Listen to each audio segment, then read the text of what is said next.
হালিশহরে শিব মন্দিরের তাণ্ডব।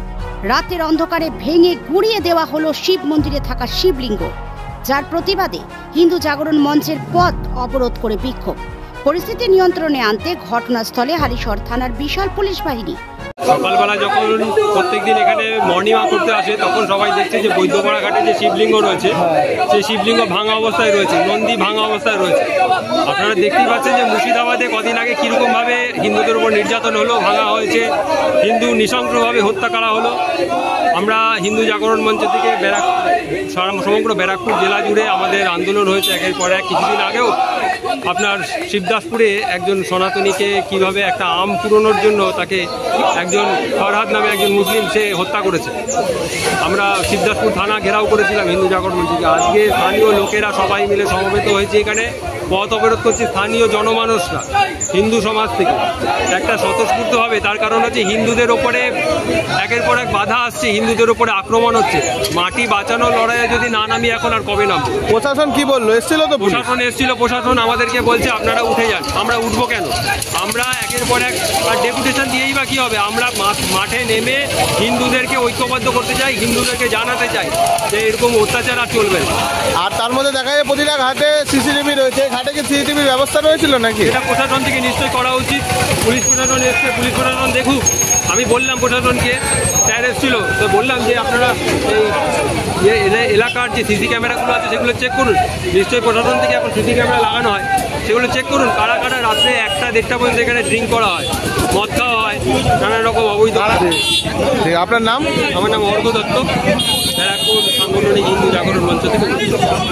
দাদা কি হয়েছিল সকালবেলা আপনার যে বিক্ষোভ হচ্ছে? সকালবেলায় আমরা এই ঘাটে স্নান করতে আসি। আমরা সকালবেলায় জানতে পারলাম ঘাটে বদ্রিপাড়া ঘাট, হালিশহর বদ্রিপাড়া ঘাটে এখানে একটা শিব মন্দির, পুরনো শিব মন্দির আছে। সেই মন্দিরটার আপনারা গিয়ে দেখতে পারবেন লিঙ্গ, শিবের যে লিঙ্গ, তারপরে যে শিবের যে নন্দী, সব ভেঙে ফটো টটো ভেঙে তছনছ করে দিচ্ছে। কারা করবে? আজকে সারা বাংলা জুড়ে আজকে এই জেহাদিদের উৎপাত ফলে প্রশাসন কেন বলবো বাপ বাবু জেহাদিদের। আপনি আমাদের হিন্দুদের অবস্থা দেখুন না, হিন্দুদের অবস্থা দেখুন। আমরা কত অবরোধ করছি আমাদের ব্যক্তি স্বার্থে, সকলের স্বার্থে। আপনি কটা হিন্দুর প্রতিবাদ আছে আপনি দেখুন তো, সবার তারা আছে দেখুন। সবাই যে নেমে একটা নৈতিক দায়িত্ব পালন করবে নেই। তো সুতরাং কাউকে না কাউকে তো দাঁড়াতেই হবে। আর আগামী এমন একটা দিন যখন 700 বছর মুঘল রাজত্ব করেছে, তখনও কোনো না কোনো হিন্দুই, বেশ কিছু হিন্দু কিন্তু মুঘলদের সাথে সঙ্গত দিয়েছে। সেই হিন্দুরাও কিন্তু বাঁচেনি, কিন্তু 700 বছর পরে হলেও মুঘল রাজ্যের পতন হয়েছে। সেরকম আমাদের ওয়েস্ট বেঙ্গলের অবস্থাও তাই। আপনি ওয়েস্ট বেঙ্গলের অবস্থা আপনাকে বলছি, কাশ্মীর এখনো যদি হিন্দুরা জাগ্রত না হয়, একদম রাজনীতির ঊর্ধ্বে উঠে দলমত নির্বিশেষে যদি এই হিন্দুরা জাগ্রত না হয়, ভয়ানক বিপদ দরজায় কড়া নাড়ছে। একদম আবার হালিশহর, আপনি অতদের হালিশহর, আপনি কাঁচরাপাড়ায় যান দেখুন, সিটি বাজারের ওখানে পাকিস্তানের সমর্থনে পোস্ট করছে ফেসবুক। আপনি কোথায় আছেন? আপনি কি ভাবছেন যে মুর্শিদাবাদ আছে আপনি সুখে আছেন? এই যে ইয়েতে যান, আপনি ওইখানে চলে যান দারভাঙা কলোনি, দেখে আসুন রোহিঙ্গাদের কীভাবে বসবাস। আপনি এইখানে চলে যান এই নয়াবাজার, আপনি দেখে আসুন কি উৎপাত। তো সব জায়গায় দরজায় কারা নাড়ছে।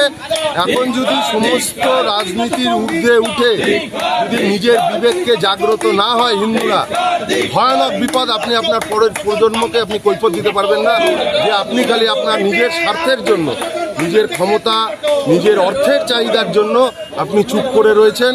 আরে ধরুন কোনো দলের, ধরুন এখানকার যারা শাসক দল আছে তাদের কেউ এমএলএ আছে, কেউ এমপি আছে, কিন্তু আলটিমেটলি সে তো হিন্দু।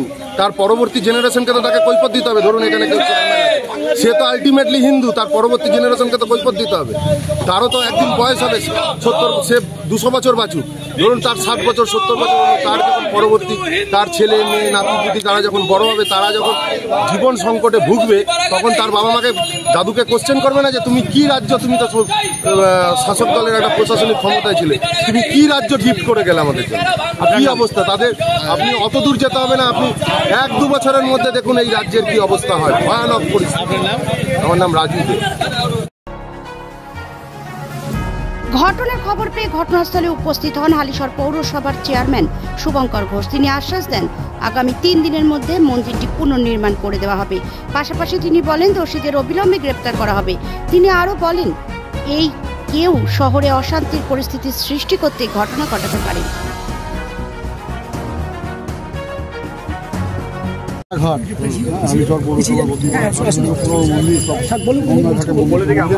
দেখুন, এটা দীর্ঘদিন ধরে মন্দিরটা রয়েছে, রক্ষণাবেক্ষণ কখনো কখনো হয়তো মিউনিসিপ্যালিটির লোক করে, লোকাল লোকই করে। যে জায়গায় দাঁড়িয়ে কালকে রাতের একটা ঘটনা ঘটেছে, আমরা সকালে খবর পেয়েছি, আমি কিছুক্ষণ আগে খবর পাই। এবং দেখুন, হিন্দু আমিও হিন্দু, যারা বলছে তারাও হিন্দু, এবং সবাই এটা আমি নিজে ওদের সাথে কথা হয়েছে, আমি নিজে একটা এফআইআর লঞ্চ করে দিচ্ছি। এবং হালিশহর পৌরসভার পক্ষ থেকে মন্দিরটাও আমি কেন রিপেয়ার করবো, এবং মন্দিরটা হালিশহর পৌরসভায় 100-র উপর মন্দির আমি নিজে হাতে তৈরি করেছি। সেই জায়গায় দাঁড়িয়ে যে বা যারা এখানে করেছে অবশ্যই তারা পানিশড হবে, এবং মাঝরাতে কে করবে সেটা তো কারোর পক্ষে দেখা সম্ভব না। এবং কেউ হয়তো এমনও উদ্দেশ্যে করতে পারে গন্ডগোল বাঁধিয়ে দেওয়ার জন্য শহরে, যেই করুক আমরা পুলিশের উপর পূর্ণ ভরসা আছে, তারা এটা আপনি মন্দির তৈরি করে দেওয়ার আশ্বাস দিলেন। আশ্বাস না, আমি এর আগে 100টা করেছি, এটাও করে দেবো। কারা ভাঙছে মানে রাতে? দেখুন, অসামাজিক কার্যকলাপ হয় বলতে পুলিশও রেড করে প্রচুর। কোনো না কোনো আমাদেরই ঘরের ছেলে মেয়েরা যারা পড়াশোনা করে, ম্যাক্সিমাম আমরা দেখি এখানে আড্ডা মারে, সকাল বিকেল দুপুর রাত্রি তারাই গঙ্গার ধারটায় বসে আড্ডা মারে। তারা একজন দুজন না, শয়ে শয়ে মানুষ আড্ডা মারে। কার মনে কি মেন্টালিটি আছে এটা বোঝা খুব মুশকিল আছে। কিন্তু যেই করুক, প্রশাসন রয়েছে, আমাদের ক্যামেরাগুলো আমরা চেক করছি অফিসে গিয়ে, যে করেছে পানিশড হবে, এটুকু আমাদের প্রশাসনের উপর ভরসা।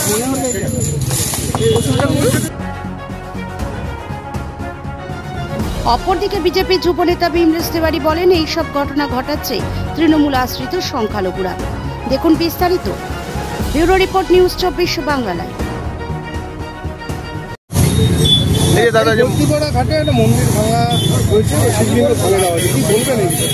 দেখুন, আপনারা তো জানলেন এবং আমরাও এটা জানতে পেরেছি।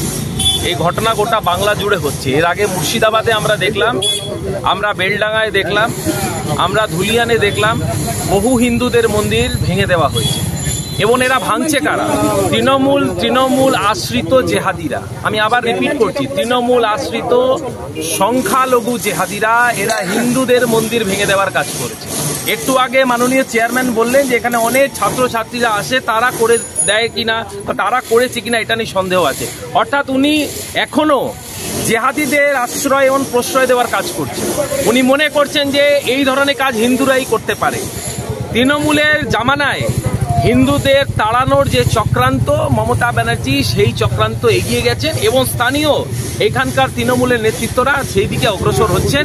গোটা বাংলাকে জেহাদিদের হাতে তুলে দেওয়ার এই চক্রান্তকে আমরা চরমভাবে তার ধিক্কার এবং প্রতিবাদ জানাই। কিন্তু প্রশাসন তো চেয়ারম্যান এসে বললে যে 3 দিনের মধ্যে মন্দির তৈরি করে দেবে। চেয়ারম্যান মন্দির তৈরি করবে সেটা পরের কথা, মন্দিরটা ভাঙলো কে এটা সব থেকে বড় প্রশ্ন আমাদের। মন্দিরটা ভাঙলো কে, এবং পুলিশ প্রশাসন এখন অবধি তাকে গ্রেফতার করতে পারেনি কেন? যদি পুলিশ প্রশাসন আগামী 12 থেকে 14 ঘন্টার মধ্যে বা আমাদের নেতৃত্ব ঠিক করবেন, যদি পুলিশ প্রশাসন গ্রেফতার না করে বৃহত্তরতম আন্দোলন ভারতীয় জনতা পার্টির পক্ষ থেকে আমরা এখানে অনুষ্ঠিত করব। এবং চেয়ারম্যানকে পদত্যাগ করতে হবে। ওনার নাগালে হয়েছে, ওনার মিউনিসিপ্যালিটি অফিসে একদম সামনে, থানার একদম সামনে হিন্দুদের মন্দির ভাঙা হয়েছে। যদি উনি এর বিরুদ্ধে যদি পদক্ষেপ না নেন, জেহাদিদের যদি গ্রেফতার না করেন, বৃহত্তরতম আন্দোলন ভারতীয় জনতা পার্টি করবে। বিমলেশ তিওয়ারি, জেলা যুব সভাপতি। ভারত মাতা কি।